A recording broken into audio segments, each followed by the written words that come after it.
Hello and welcome to New Wave Global. You're watching Unraveled, where we cover the stories behind the headlines and unravel the complexities of geopolitical affairs from a South Asian lens. I'm your host, Marvi Sirmed. Tonight, we turn our focus to a development that has sent shockwaves across the Middle East and beyond. Almost a week after the pager explosions, Israel bombed a densely populated area in Beirut where Hezbollah's headquarters were situated. The bombing killed many, including Hassan Nasrallah, the leader of Hezbollah.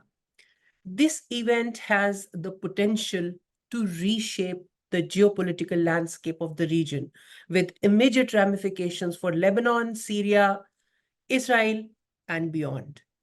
To help us unravel the possible aftermath of this development, we are joined by Dr. Kamran Bokhari, a seasoned expert on Middle Eastern politics and global security. Dr. Bokhari is the senior director, Eurasian Security and Prosperity at New Lines Institute for Strategy and Policy. He is a renowned author on Islamist movements and geopolitical trends as well. Dr. Bokhari, welcome to the show. It's a privilege to have you here once again. Thank you, Marvi. It's an honor to be here. Dr. Bokhari, as we try to make sense of what this assassination means for the future of Middle East and global security, let me begin by by inviting you to comment on the immediate aftermath of this event. What do you think will be Hezbollah's response, and how might this shift the power dynamics within Lebanon and the broader Middle East? So that's a really great question to begin with, Marvi. So let me try to answer that by saying, look, this isn't a typical decapitation hit or strike. Usually in years past, in decades past, we've seen decapitation hits against leaders of organizations, a single leader, and then perhaps, a few months down the line, another leader, but the top leader is eliminated. But in this case, Hassan Nasrallah's killing comes after the Israeli Defense Forces have eliminated over several months pretty much the entire leadership of Hezbollah, I mean the military leadership. So, and then at the same time, we have seen them destroy the offensive capability of Hezbollah, the war-making capability, long-range missiles, launch sites, weapons depots, command and communication nodes, et cetera, et cetera. So this isn't just the elimination of a leader. That's just the latest development. This has been ongoing for months now. So what I would say is that this is a major setback for Iran's regional strategy. As everybody knows, Hezbollah is the premier proxy group of Iran in the region. Every other group that they have supported, cultivated, created was built on the model of Hezbollah going back to the 80s. So this is a big setback for that. Now, in terms of Hezbollah, look, let's say since the 90s, Hezbollah has been the dominant political force, increasingly so in Lebanon. It is the only militia from the days of the Civil War that was able to retain its weapons and essentially establish a parallel military force, parallel to the state security forces or the Lebanese armed forces. So for them to be, dismantled or degraded in this fashion means that Hezbollah has been, cut down to size within Lebanon. So now there is this opportunity for Hezbollah's opponents in Lebanon to actually have more of a level playing field. Hezbollah is still very much strong. It has lost the ability to mount, if you will, serious attacks on Israel. We haven't seen that capability, but it very likely retains the ability to maintain its control over dominant position in the Lebanese political landscape, because again, it has weapons. So it's kind of like an army of a country that can't win an external war, but domestically it's a very potent force, and it has a lot of means, coercive means, to maintain its position. So that's where we are right now. It's an opportunity. We have to see what Hezbollah's opponents do. For the Saudis, this is a huge opening, one that they had been hoping for, because their allies in Lebanon had been weakened because of the rising power of Hezbollah, backed by Iran.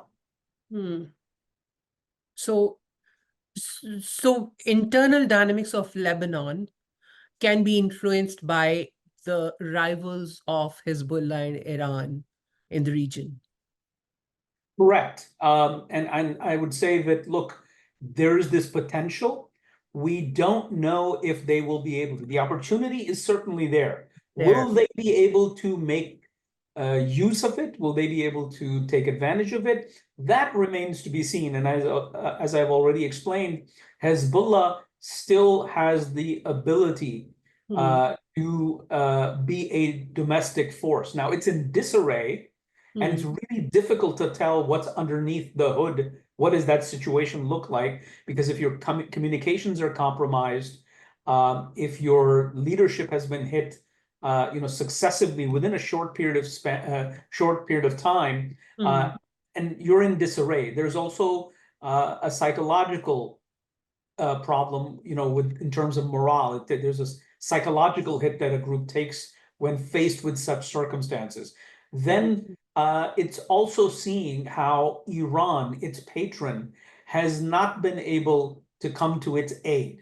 And that also has a demoralizing effect. In other words, it is possible that Hezbollah could be ready to compromise with its opponents if they were able to mount sufficient pressure. And as I said, we just have to wait and see. This is so fresh. These things are evolving as you and I are speaking. Yeah, that's right. So talking about internal dynamics of Lebanon, that brings the question, what does this mean for Lebanon's already fragile political and economic situation? Could this trigger a new wave of sectarian violence and this kind of crisis within Lebanon? Yes, and then that is the fear. The fear is that, look, a force like Hezbollah, even though it has been badly, degraded by Israel, but to assume that it's taken a massive hit from the externally, one cannot, if you will, infer from that it would be ready to give up its privileged position inside the country.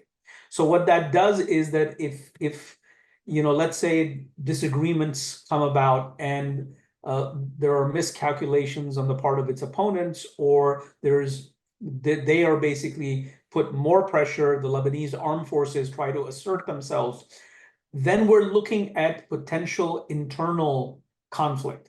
So while it does not have the ability to, at least for the time being, and I would say, for the foreseeable future, to mount an effective, if you will, campaign against Israel, but it does retain the ability to fight back any domestic attempts to weaken its hold, or to take away its privileged position. So in other words, what I'm trying to hint at, or well, actually, let me be just blunt and say it openly, that there is an increased risk of, if this isn't managed well, there's an increased risk of civil conflict within Lebanon between the various factions.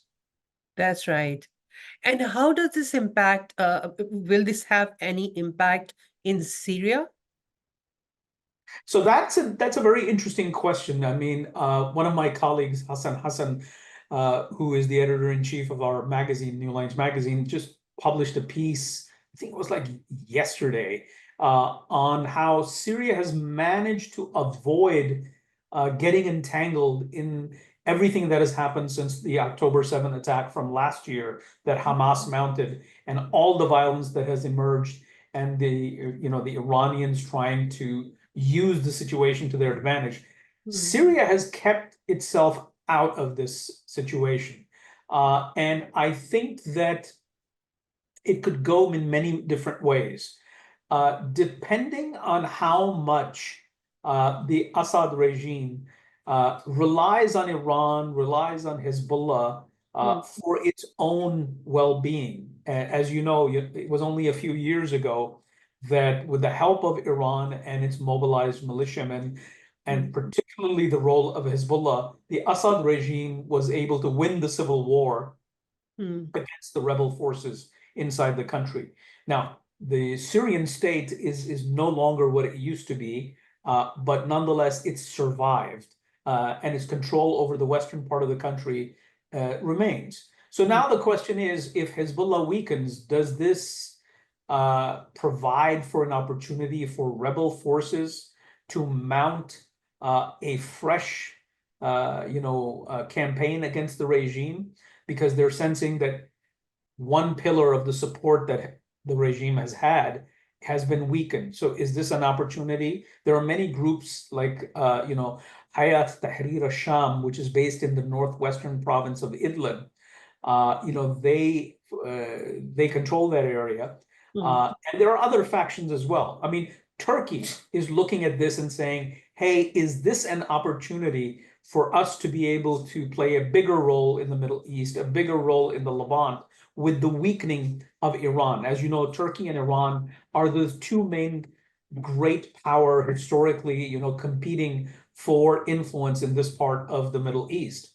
And for the longest time, the Iranians have essentially blocked the Turks because Iran had so much influence going back to the 80s. So there's a lot at stake, and I think that the future of the Syrian regime can be put into question. There's just so much uncertainty right now, and it's just so early. So I'm trying to be very careful here and not come out with some strong predictions. Instead, highlight the potential areas that in which, and your questions are extremely important, because they basically point to the various implications of what has just happened to Hezbollah. As we see the Lebanon's borders have been violated, do you think Lebanon is in a position to assert itself beyond words, a military or otherwise strong response to this? So, we speak of Lebanon and the violation of its sovereignty as though Lebanon is a unitary actor. We know Lebanon's has, until fairly recently, Hezbollah dominated Lebanon. So Hezbollah, as I was saying, Hezbollah has dominated Lebanon for the longest time. So what does a Lebanon look like that in which Hezbollah isn't as dominant as it has been is anybody's guess.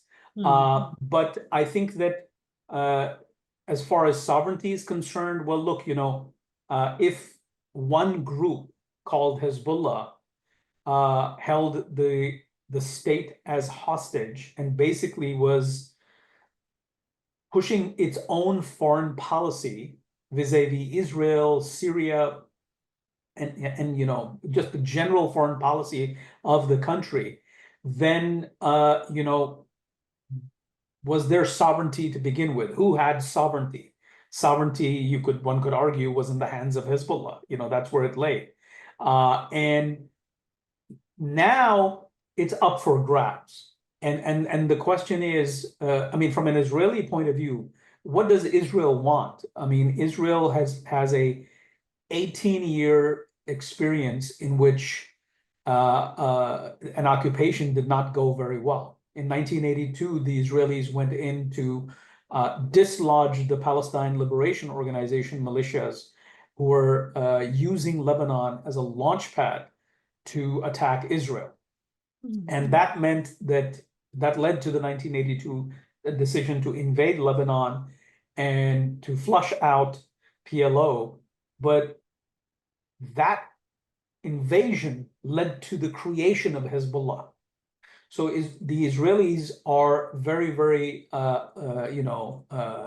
cautious when it comes to saying, okay, we want to be able to have a future presence in Lebanon. What they were looking for, and this is important to note, is that initially the idea was that, hey, we, as long as Hezbollah is pushed back from the border, ideally north of the Litani River, which runs parallel to the Israeli-Palestinian, the Lebanese-Israeli border, and is about 18 miles distance. So that was the goal. But the Israelis knew that it's easier said than done.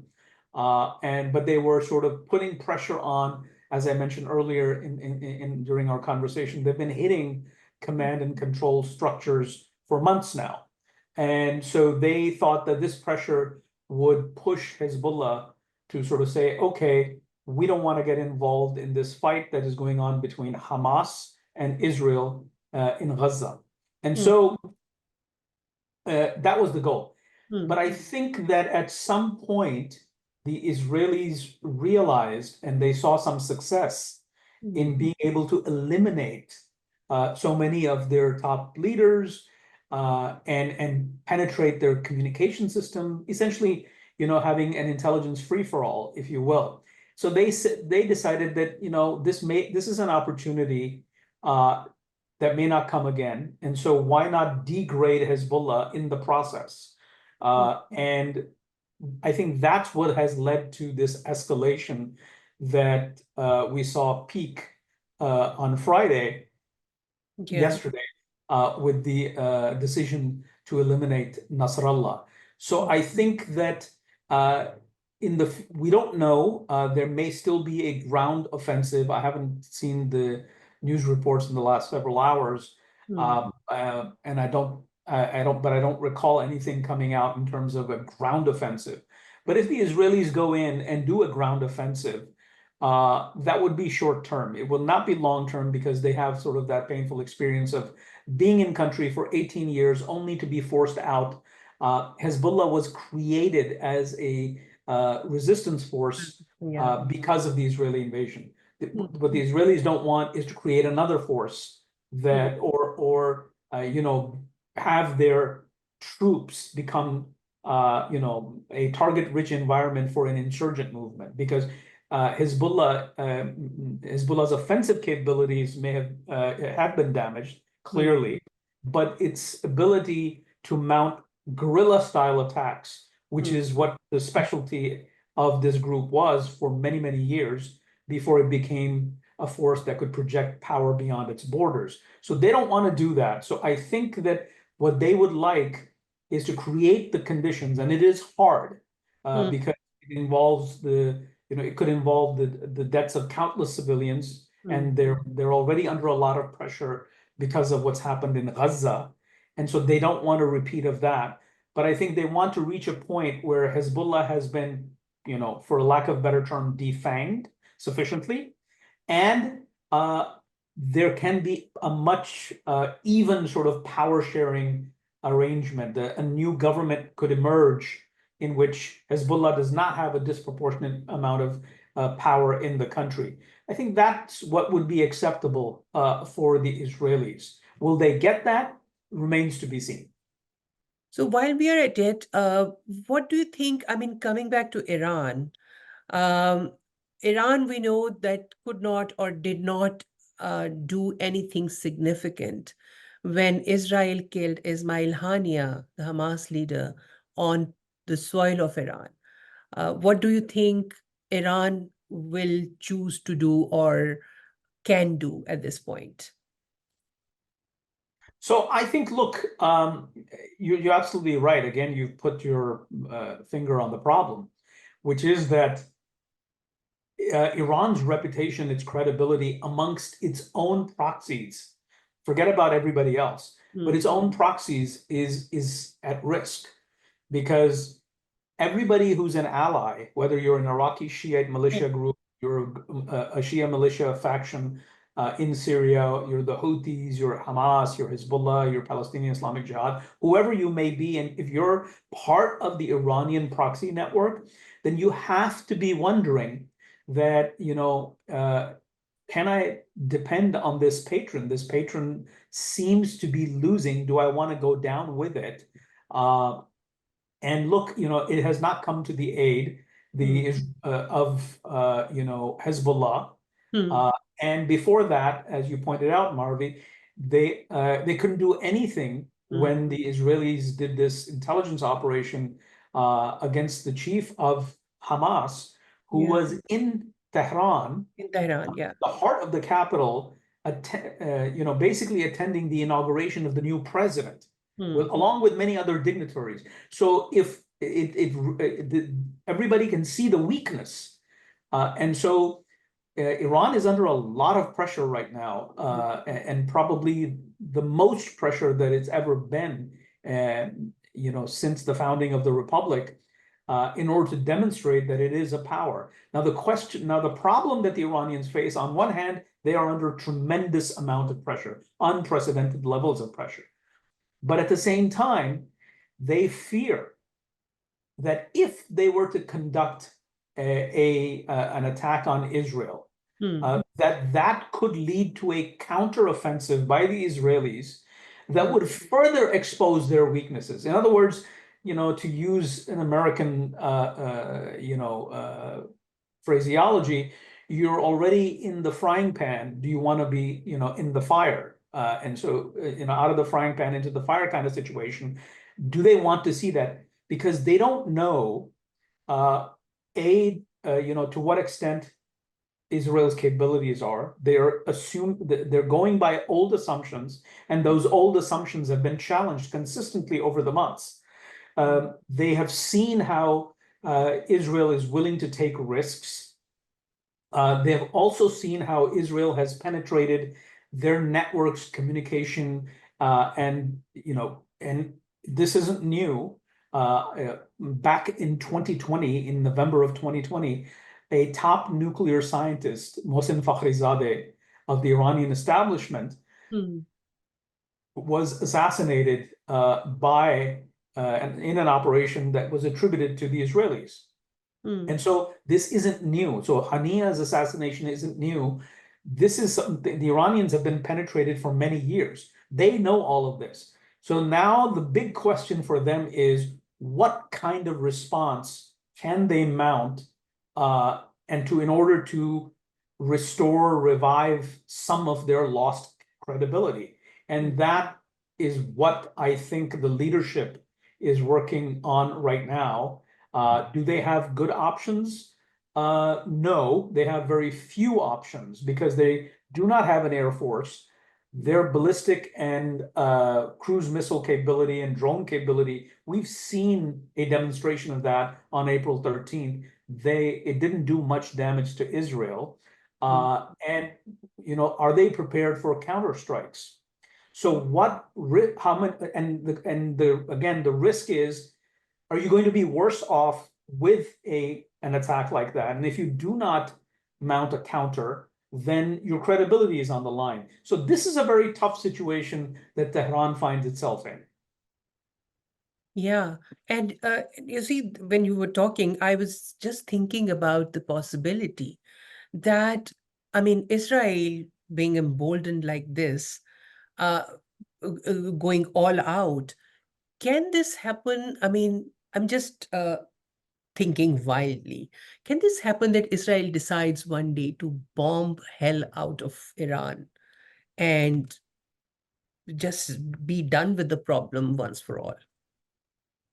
So no, because while all actors are faced with constraints, and this is a constraint that Israel faces, the distance between Israel and Iran is give or take 1,200 miles. That's a long distance for a small country with a decent air force, but not one that can project power that far out. So there are limits to what Iran can do. Now, what Israel can do against Iran. Now, it could be that there could be a brief campaign of airstrikes using fixed-wing aircraft and perhaps some form of long-range missiles, or using submarine-launched missiles from the Persian Gulf. But a sustained bombing campaign against Iran is not the capability of Israel. It's beyond its capability. This is why we have many Israeli leaders seeking U.S. help in countering Iran. The former prime minister who wants to be prime minister again was in the Wall Street Journal with an article a few months back, Naftali Bennett, who basically argued that, look, he actually admitted that it's beyond our capability to fight Iran. We need U.S. help. So I think that's what has kept the Iranians emboldened. But if you now see the report, that's now, initially it was one of those, reports that one couldn't sort of make head or tail out of, but now we have a full report, an exclusive from Reuters, that basically says that the supreme leader of Iran, Mr. Ayatollah Ali Khamenei, has been relocated to a secure and undisclosed location. Now, why are they doing that?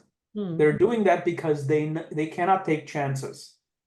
And therefore, this is, while they take comfort from the fact that Israel's ability is limited to strike at Iran, but even a limited ability, again, will further expose their weaknesses. So this is, again, a very, very tough situation that the Islamic Republic of Iran finds itself in. And talking of Hezbollah again, how will, considering most of the leadership of Hezbollah and both Hamas has been, eliminated by Israel, how do you think will Hezbollah's internal structure and whatever leadership is left would adapt to this sudden change? Who is likely to succeed Nasrallah, and how might this impact the organization's strategy and cohesion in the near future? Another important question. So let me try to answer that in the following way. So if we are to sort of bifurcate the leadership of Hezbollah between those who are military leaders and those who are political leaders, there are two separate dynamics there. So the top leadership, as I mentioned earlier in our conversation, on the military side has been eliminated.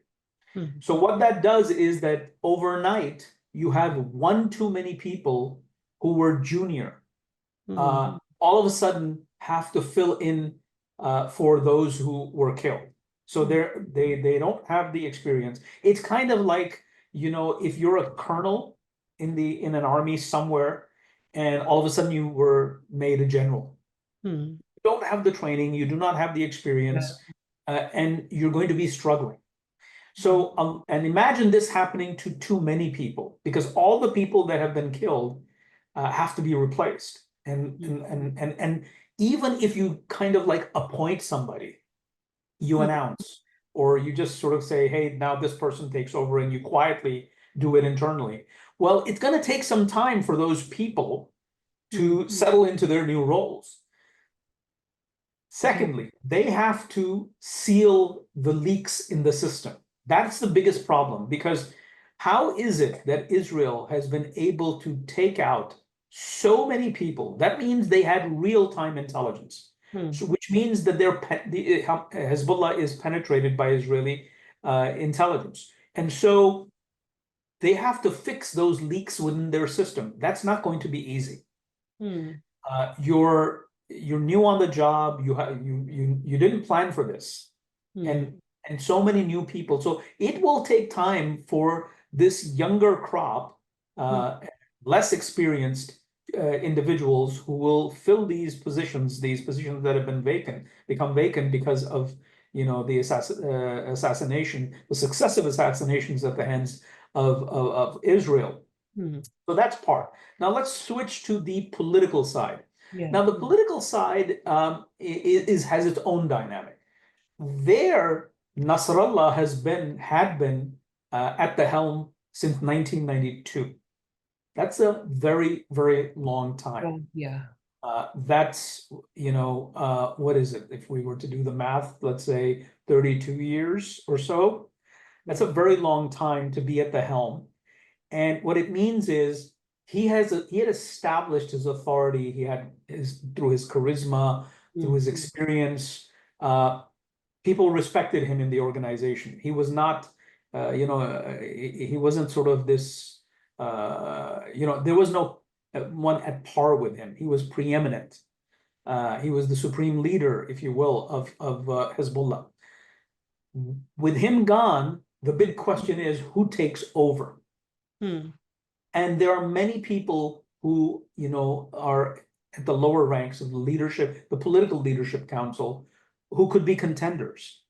So the first thing is, who do they sort of elect?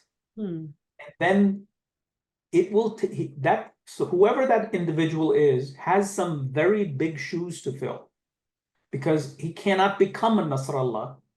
And remember, there at this point, a massive demoralization wave has hit the group.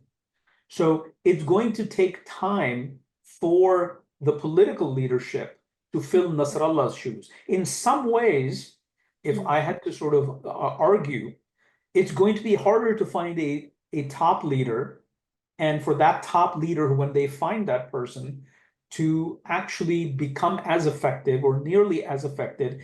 Because think about it, that person comes in while the group is on a decline, on a very steep decline.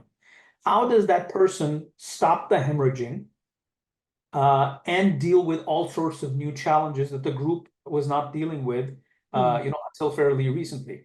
In contrast, the military people, even those who were junior, mid-ranking commanders, were still commanders. They still knew the tradecraft. The difference between them and their superiors isn't that huge. So in some ways, that side may not have as tough of a time, assuming they can seal the leaks within the system, rebuild the group. But without Nasrallah, and keep in mind that yes, a group like Hezbollah always has sort of contingency plans, because it's in a risky business, and you could lose people. They had accepted for decades that anybody can get killed at any point in time. So there are contingency plans, but still, that's a long time to be in charge. And then having abrupt sort of disruption of that leadership, to where now you have somebody else needs to come in and pull the group together at a time when it's probably the most difficult time in the history of the group. Definitely, it's the most difficult time since the group was founded in the early 80s. So this is going to be very challenging for Hezbollah. Yeah, and also plus whenever the new generation comes in, replaces the older, more savvier, generation. We have seen this in the case of Taliban during the war on terror. When the newer Taliban came in, they were more, radical. They were more prone to violence than the older ones. So that's there also, don't you think? Absolutely, because over time, pragmatism sets in. That pragmatism guides the extent to which the leadership of a group subscribes to its ideology. But as you said, rightfully said, younger people, and you gave the analogy of the Taliban, you see more radicalized versions of that. I think that there is a difference between the Taliban and Hezbollah in terms of sort of that radicalization.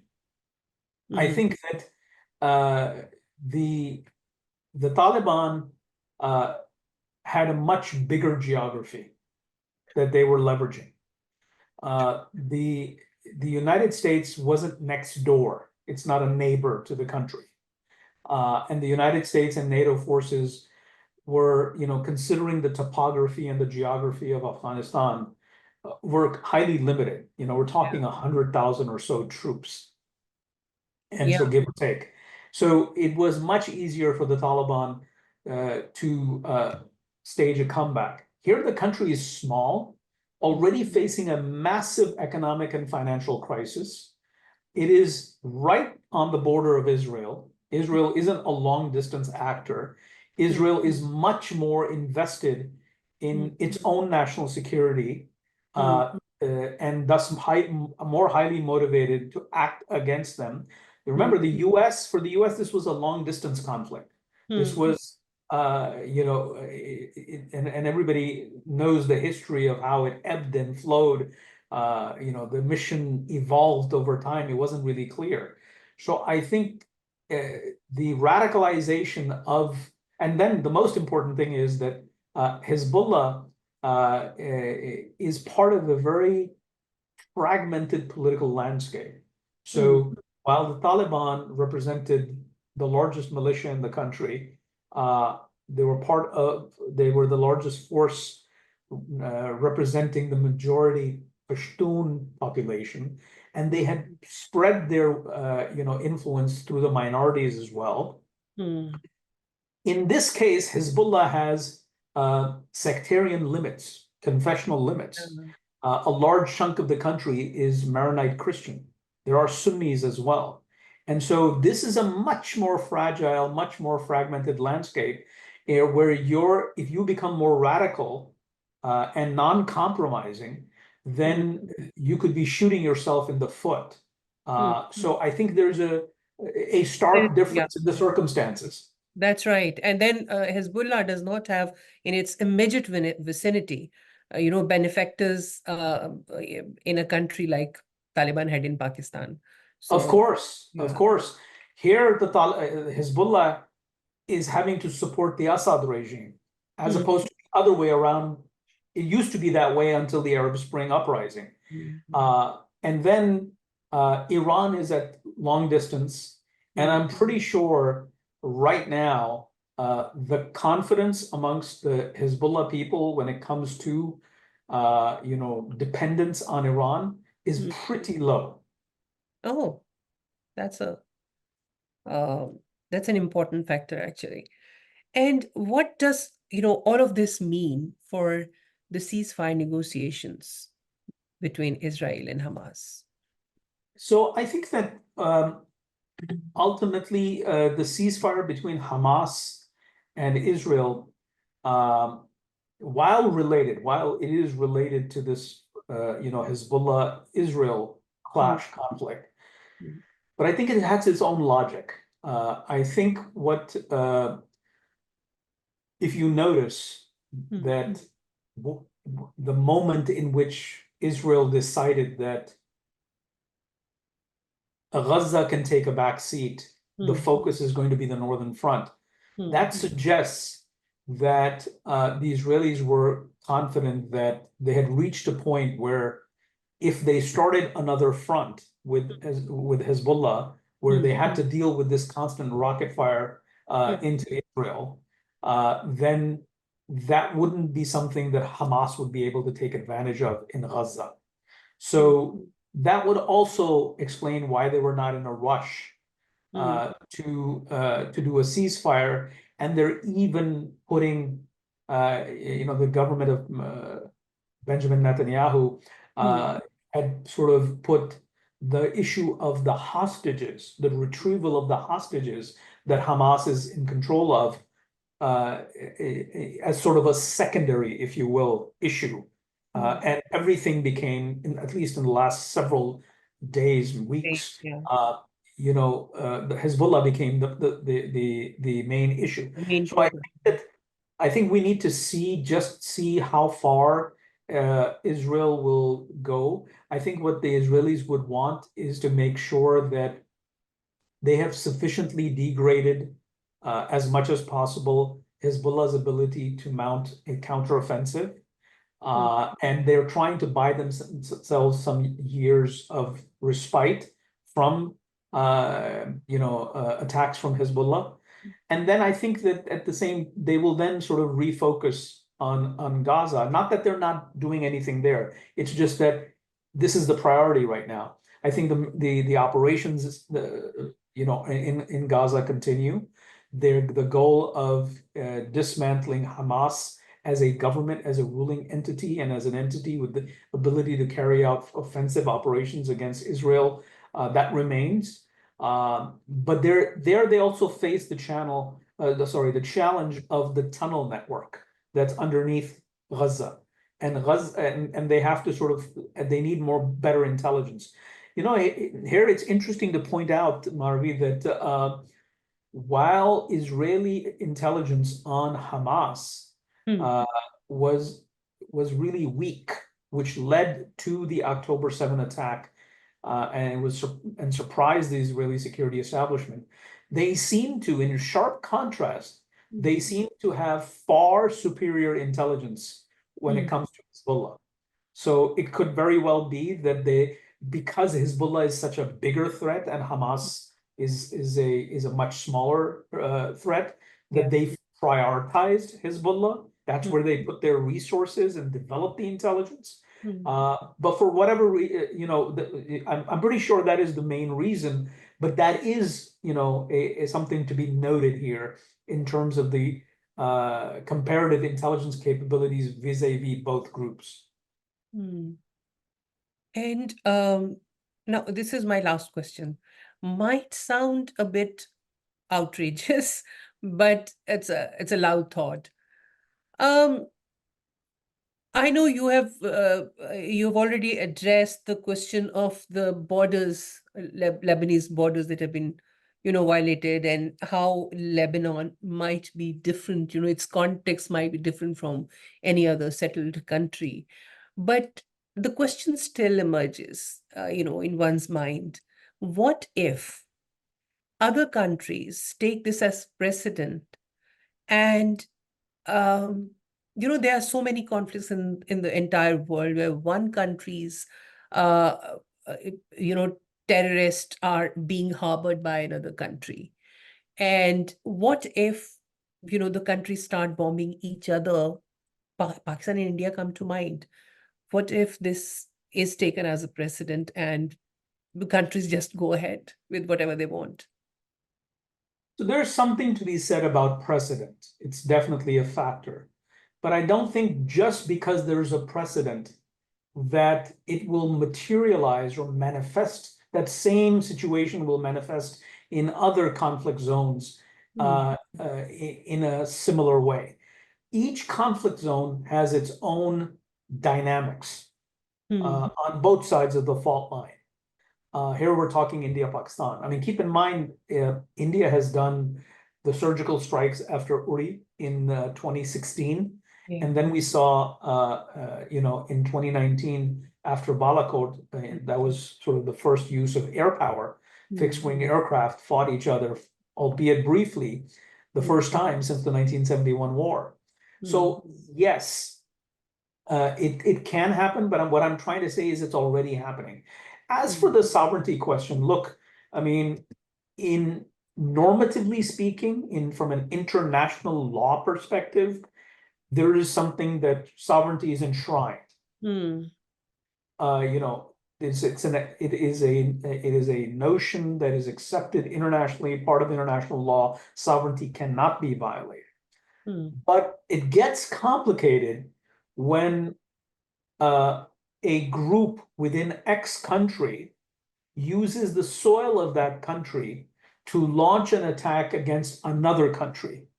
And in many ways, it either does it based on sort of the permission of the home country where it's based, or that home country is looking the other way, or that group, which is the case of Hezbollah, has overtaken the regime, the state of that nation.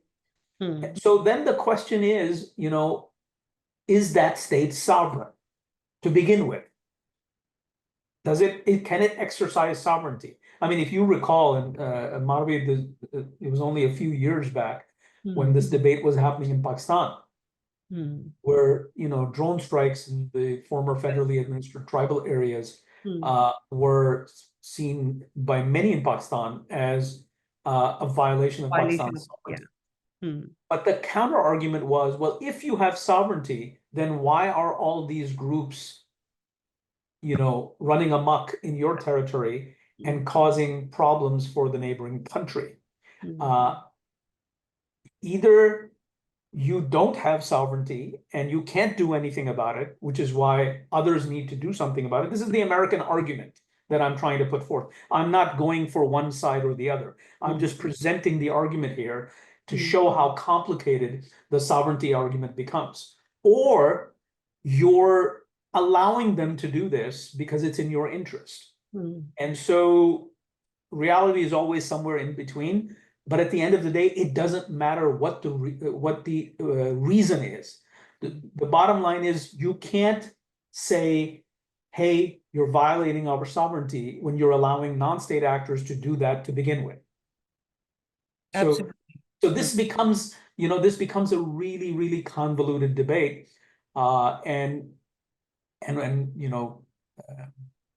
Pakistan for years went through that.